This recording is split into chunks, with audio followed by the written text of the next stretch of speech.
أسعد الله أوقاتكم بكل خير. أهلا ومرحبا بكم لنستكمل سويا رحلتنا الشيقة والممتعة من بودكاست عيشيها صح، رحلة وعي. كلنا بنسعى ورا الحب وبنتمنى نوصل لأهدافنا، وبنفتكر إن التمسك القوي هو دليل الإخلاص.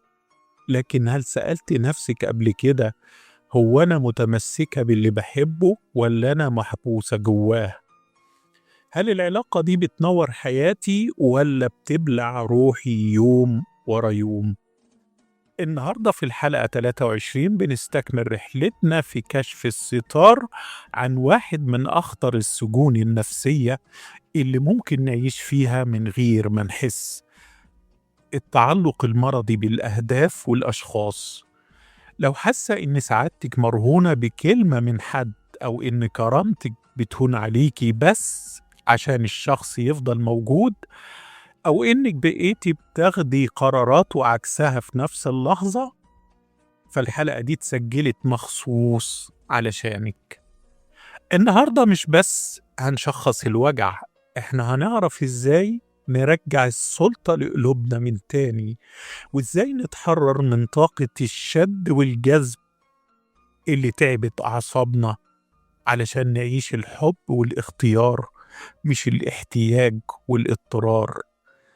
أنا مصطفى عبد المجيد، والنهاردة هنعرف سوا ليه كل ما بنمسك أكتر الحاجة بتضيع مننا، وإزاي لما بنفك التعلق الحياة هي اللي بتبدأ تجري ورانا.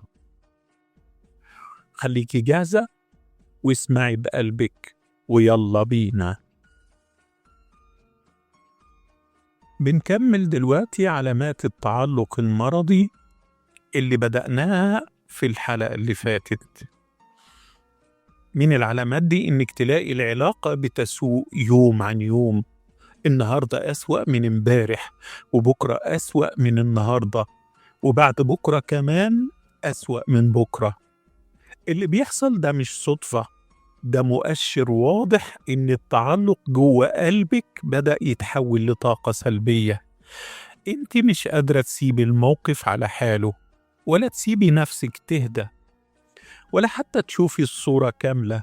في كل يوم، كل موقف صغير، كل كلمة، كل تصرف بيكون سبب في تكديس توتر وقلق داخلي، وبيكبر عندك شعور إنك مش قادرة تتنفسي، وإن كل حاجة حواليكي خارجة عن سيطرتك. وهنا الجزء الخطير: كل ما العلاقة تبقى أسوأ، كل ما تتمسكي أكتر، وكل ما تحاولي تصلحي، وكل ما تقدمي مجهود أكبر. ده بيغذي التعلق وبيخليكي معلقة أكتر من شخص أو موقف. التحرر بيبدأ لما تلاحظي إن سوء العلاقة مش دايما بسبب الشخص، لكن بسبب التعلق اللي جوه قلبك. لما تبطلي تحاولي تحسمي كل حاجة وتسيبي الأمور تمشي بشكل طبيعي، هتحسي بالراحة، هتحسي إن قلبك بدأ يتحرر، وبكده تقدري تشوفي العلاقة بموضوعية، وتختاري تبقي مع مين ومن غير ألم داخلي. كمان من علامات التعلق المرضي إن كل مشاعرك بتبقى أوفر، يعني مش بس بتحب الشخص، ولا بس نفسك تقابليه، ولا بس نفسك تكلميه أو تسمعي صوته. ده كله طبيعي لو كان حب حقيقي، لكن هنا الموضوع مختلف، لأنك بتبني كل أمالك عليه، وكأن حياتك كلها مربوطة بيه. مش قادرة تتخيلي يومك من غيره، ولا لحظة سعادتك تمشي إلا بوجوده. اللي بيحصل ده إن عقلك بدأ يربط كل إحساس بالراحة، كل شعور بالسكينة، كل لحظة فرح بوجوده، وبيتحول لحالة اعتماد كامل عليه. يعني كل لحظة بتستنيها منه، كل كلمة كويسة منه، كل اهتمام بسيط بتتحول لك سعادة وهمية. والخطير إن أي حاجة صغيرة تغيب أو تتأخر منه بتحسي بفراغ كبير، توتر، قلق، زعل، إحساس بفقدان السيطرة، لأن عقلك خلاص ربط كل راحتك ونفسك بيه. وهنا الجزء المهم اللي لازم كل واحدة تعرفه: التحرر مش معناه تبعدي عنه ولا تقطعي أي علاقة، لكن معناه إنك ترجعي لنفسك السلطة على سعادتك، تبني راحتك من جوه، من تقديرك لنفسك، من علاقتك بذاتك وبربك. وبكده أي علاقة أو أي هدف بره نفسك يبقى اختيار، مش حاجة معلقة عليها كل حياتك. كمان من مظاهر التعلق المرضي إنك تلاقي نفسك مصدقة إن الشخص ده لا يمكن تعويضه، وكأن الدنيا كلها هتقف لو غاب عنك، وكأن أي حد تاني مستحيل ياخد مكانه. حتى لو في عقلك داخليا بتعرفي إنه مش أجمل حد في الدنيا، ولا أكتر حد عنده أخلاق، ولا حتى الكمال موجود فيه، بس التعلق بيخليكي محبوسة جوه فكرة إنك ما تقدريش تعيشي من غيره، والأدهى إنك تفقدي الحرية في اختيار حد تاني، حتى لو حد تاني عنده كل الصفات اللي نفسك فيها. انت مش قادرة تختاري، لأن كل تركيزك ومشاعرك معلقة بالشخص ده. ده بالظبط اللي بيخلي التعلق مرض نفسي حقيقي. كل مشاعرك مش حرة، كل رغباتك مش ملكك، كل خياراتك محصورة في شخص واحد.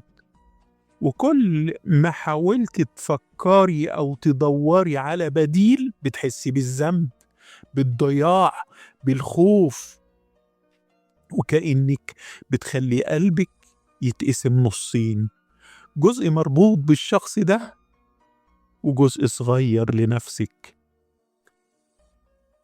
اللي لازم كل مستمع تفهمه: التحرر مش بس إنك تبعدي عن الشخص، التحرر إنك ترجعي كل حياتك، كل مشاعرك، كل اختياراتك لنفسك ولربك. إنك تعرفي إن أي شخص في حياتك هو إضافة مش كل حياتك. وهنا بيتولد إحساس الحرية، الإحساس إنك قادرة على الحب، على السعادة، على الحياة، حتى لو الشخص ده مش موجود. كمان من مظاهر وعلامات التعلق المرضي إنك تلاقي القرارات اللي بتاخديها بتنفصل عن تصرفاتك الفعلية. يعني إيه الكلام ده؟ يعني ممكن تقرري من جواكي أنا مش هكلمه تاني، وتلاقي نفسك بعد شوية بتتصرفي العكس تماما، بتسعي للتواصل معاه، بتبعتي رسايل أو بتتواصلي عادي. ده مش ضعف منك، ده علامة واضحة إن التعلق اتحكم فيكي أكتر من عقلك. القرار اللي تقرريه في وعيك بيتلاشى قدام رغبتك الداخلية، ودي حالة بتسمى انفصال بين العقل والسلوك. مش بس كده، ممكن تقرري كمان إن في حاجات محدش هيقدر يخليكي تتنازلي عنها، حاجات زي احترامك لنفسك، كرامتك، أو حدودك، بس بعدين تلاقي نفسك بتتنازلي عنها وبتقفلي عينيكي على الألم وبتدوري له على أعذار. والمفاجأة إنك ساعات هتلاقي نفسك بتقولي أنا مستحيل أتخيل إني أكون اتعلقت بشخص للدرجة دي، أو مستحيل أكون اتنازلت كده عشان حد. بس ده اللي بيحصل فعليا، لأن التعلق بيخلي كل حاجة في حياتك تدور حوالين الشخص ده. المشاعر، القرارات، وحتى إحساسك بالكرامة، كل ده بيتحكم فيه التعلق. واللي لازم تعرفيه إن الحالة دي تخليكي مستعدة تعملي أي حاجة عشان تحافظي على الشخص ده، حتى لو ده بيضر بيكي أو بيبعدك عن ذاتك. وكل ما حاولت تكملي أو تسيبي الأمور على طبيعتها، بتحسي بقلق داخلي وتوتر وجوع عاطفي، كأن قلبك محتاجه على طول. النقطة المهمة للبنات والسيدات، التعلق مش بس شعور أو حب، ده سجن داخلي بيخليكي فاقدة السيطرة على اختياراتك ومشاعرك وقراراتك. وكل ما تحاولي تفهمي ليه بتتصرفي عكس ما قررتي، هتلاقي الإجابة واحدة: لأن التعلق مسيطر على كل جزء منك. اللي محتاجة تعمليه مش الهروب أو الكبت، لكن تبدأي تعرفي وتوعي نفسك على علامات التعلق.